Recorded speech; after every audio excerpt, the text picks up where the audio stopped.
দেখো গাইস, আমার বুনু পড়বে না বলে তাই এখন কান্না করছে।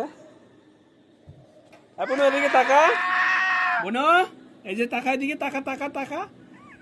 ওঠ না, এটা ইউটিউবে ছাড়বো, তাড়াতাড়ি ওঠ। ইউটিউবে শর্ট শর্ট 30 সেকেন্ডের শর্ট।